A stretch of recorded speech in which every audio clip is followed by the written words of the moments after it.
Hello friends, welcome to target in गोल।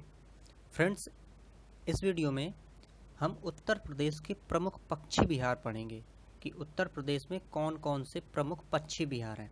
देखिए friends, exam कब होता है ये अलग की बात है, लेकिन अगर हमारे पास दूसरा कोई काम नहीं है तो हमें चाहिए कि हमें धीरे धीरे अपनी पढ़ाई को कंटिन्यूटी देनी चाहिए। अगर हम कंटिन्यू पढ़ते जाएंगे तो देखिए हमारा दिमाग कोई ऐसी मशीन या ऐसा मैकेनिज्म नहीं है कि हम एक बार में अगर जल्दी जल्दी चीज़ों को स्टोर कर लें और ये यहाँ पे स्टोर बन ही रहेंगे, नहीं, वो चीज़ें धुंधली हो जाएंगी और चीज़ें कंफ्यूज हो जाएंगी।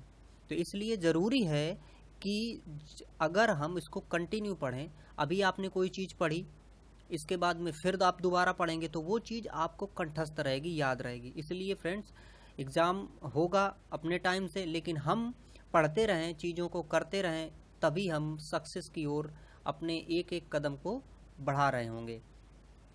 देखिए जो पक्षी हैं तो इनके लिए वन्य जीव विहार या फिर हम कहें पक्षी विहार क्यों बनाए गए, प्राणी हैं उनके लिए प्राणी उद्यान बनाए गए। तो वो क्यों बनाए गए, वो उनका मुख्य उद्देश्य ये था कि जो यहाँ पर डाइवर्सिटी मतलब जो जैव विविधता है, जैव विविधता को संरक्षित करने के लिए, जैव विविधता बनी रहे, उसके लिए ज़रूरी है कि हम कुछ ऐसे प्रावधान करें जिससे जीवों को हम बचा सकें, उनकी प्रजातियों को बचा सकें। प्रजातियों को बचाना क्यों आवश्यक है? अगर हम बात करें जैसे कि हम कहें कि हमें टाइगर को बचाना है, ठीक है, टाइगर, तो अब देखिए, अब हम लोग ये भी सोच सकते हैं कि टाइगर क्या करेगा, दूसरे जानवरों को खा जाएगा। लेकिन टाइगर के बढ़ने का संकेत ये है फ्रेंड्स कि उसके नीचे की जो भी श्रृंखलाएं हैं वो स्वस्थ हैं। कैसे?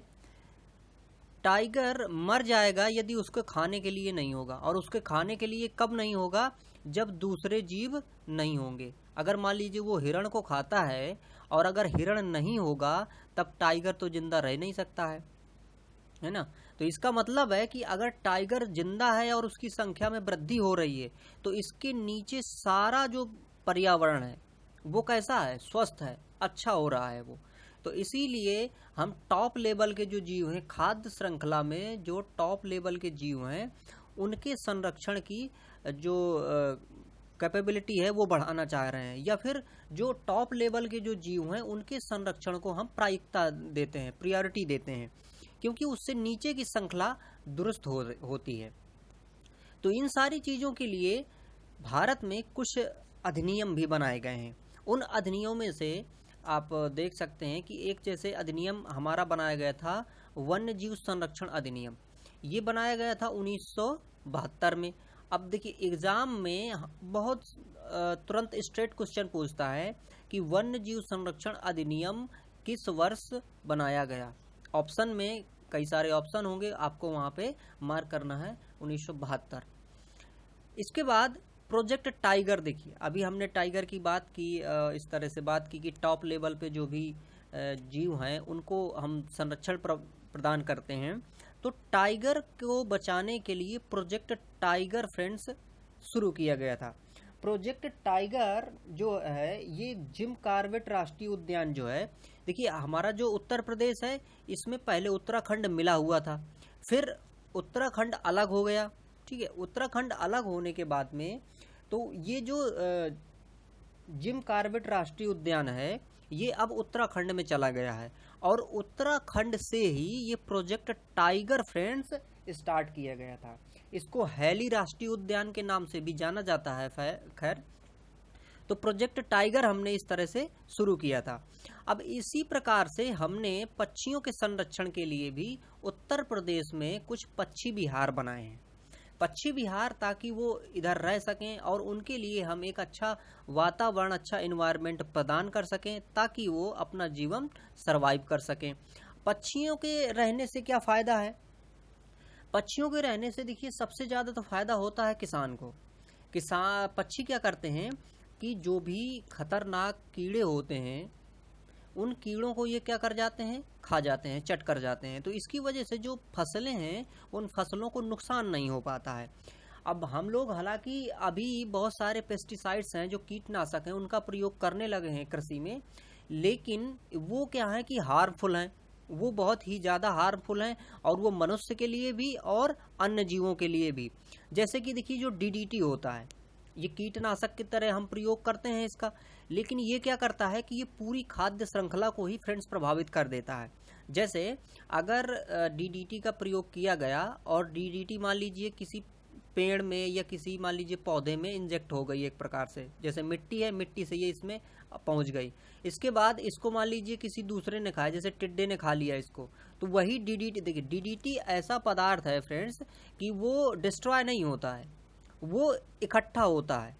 तो इकट्ठा होने में क्या होगा कि वो देखिए टिड्डे पे गया, अब मान लीजिए टिड्डे को मेढक ने खा लिया तो मेढक पे चला गया, इसके बाद मान लीजिए सांप ने मेढक को खाया तो सांप में चला गया, फिर उस सांप को मान लीजिए मोर ने खा लिया, ये बाज ने खा लिया, उसमें चला गया।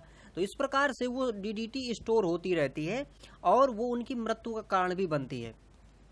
तो इस प्रकार से जो पेस्टिसाइड्स हैं, जो कीटनाशक हैं, वो अच्छे नहीं होते हैं। तो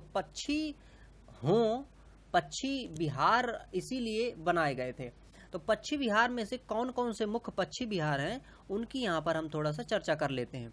ये मैप आप देख रहे हैं फ्रेंड्स यूपी का, इसमें हम वो पक्षी विहार देखेंगे जो मुख्य पक्षी विहार हैं, और उनकी आगे हम आपको लिस्ट भी दिखाएंगे।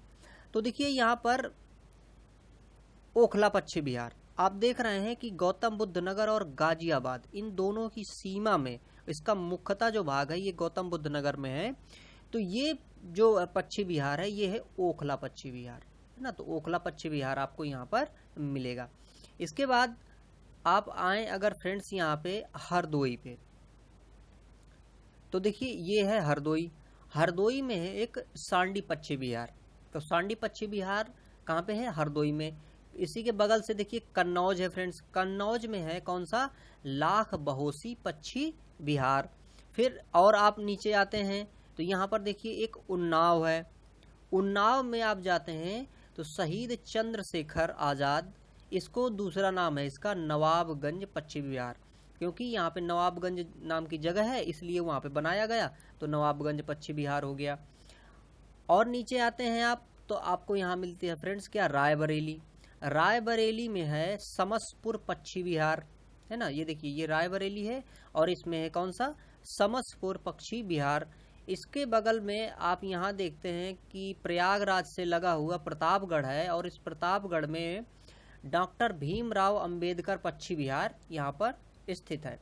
फिर और थोड़ा सा देखते हैं इधर पे, ये देखिए तो यहाँ पर ये संत कबीर नगर है क्षेत्रीय, संत कबीर नगर में है बखीरा पक्षी विहार। तो इस प्रकार से ये कुछ पक्षी विहार हैं। यहाँ पर देखिए 2 पॉइंट्स और देखिए आप। सबसे बड़ा पक्षी विहार तो लाख बहोसी पक्षी विहार जो हमने देखा था कन्नौज में, वो सबसे बड़ा पक्षी विहार है। और सबसे छोटा पक्षी विहार है कौन सा? शहीद चंद्रशेखर आज़ाद, जो कि कहाँ पे था? उन्नाव पे। ये देखिए, है ना। तो इस प्रकार से ये पक्षी विहार सबसे छोटा पक्षी विहार और सबसे बड़ा पक्षी विहार। तो सबसे बड़ा पक्षी विहार लाख बहोसी, सबसे छोटा पक्षी विहार शहीद चंद्रशेखर आज़ाद या नवाबगंज पक्षी विहार है। अब देखिए वही लिस्ट यहाँ पर दी गई है, आप उसको आसानी से देख भी सकते हैं। यहाँ पर इनका क्षेत्र भी दिया है, जैसे कि देखिए ये शहीद चंद्रशेखर आज़ाद जो हमने देखा था उन्नाव में, इसका जो क्षेत्रफल है वो है 2.25 वर्ग किलोमीटर, है ना, मतलब वर्ग किलोमीटर इस प्रकार से, ठीक है, ये क्षेत्र है। इसके बाद समसपुर पक्षी विहार जो था, ये देखिए जो रायबरेली में ये है 8 किलोमीटर, 8 वर्ग किलोमीटर। लाख बहोसी पक्षी विहार ये कन्नौज में है, ये है 80.23 वर्ग किलोमीटर। इसके बाद ओखला गौतम बुद्ध नगर में है, मुख्यतः मैंने बताया था आपको, हालांकि गाजियाबाद की सीमा से लगा हुआ है ये। तो ये देखिए ओखला कहाँ कितना है क्षेत्र इसका? 4 वर्ग किलोमीटर है। बखीरा पक्षी विहार, ये इसका जो क्षेत्र था देखिए संत कबीर नगर में है ये, और ये है 88.94 वर्ग किलोमीटर। फिर है देखिए सांडी पक्षी विहार हरदोई, और ये इसका कितना था? 3.09। इसके बाद डॉक्टर भीमराव जो प्रतापगढ़ में है, ये है 4.27 वर्ग किलोमीटर। तो ये इनके वर्ग किलोमीटर में, हालांकि वर्ग किलोमीटर फ्रेंड्स ये पूछता नहीं है, आपको सिर्फ इसमें से याद यही रखना है कि कौन सा पक्षी विहार है और कौन सा पक्षी विहार किस जगह पर है, और आपको थोड़ा ये याद रखना है कि सबसे बड़ा कौन सा है और सबसे छोटा कौन सा है। तो सबसे छोटा को आप चंद्रशेखर आजाद से कनेक्ट कर लीजिए और सबसे बड़ा जो है वो है लाख बहोसी। तो इस प्रकार से हमने इसमें फ्रेंड्स पक्षी विहारों के बारे में देखा। आगे और हम वीडियोस में देखेंगे कि वन्य जीव विहार कौन कौन से हैं यहाँ पे, और आगे हम इस तरह से क्रम से फ्रेंड्स वीडियोस बनाते जाएंगे। तो फ्रेंड्स इस वीडियो को आपने देखा, आपका बहुत बहुत धन्यवाद, और जुड़े रहिए इस चैनल से। यदि नए हैं तो इस चैनल को सब्सक्राइब भी कर लीजिए और बेल आइकन भी प्रेस कर लीजिए ताकि आपको नोटिफिकेशन मिलते रहें। Thank you for watching.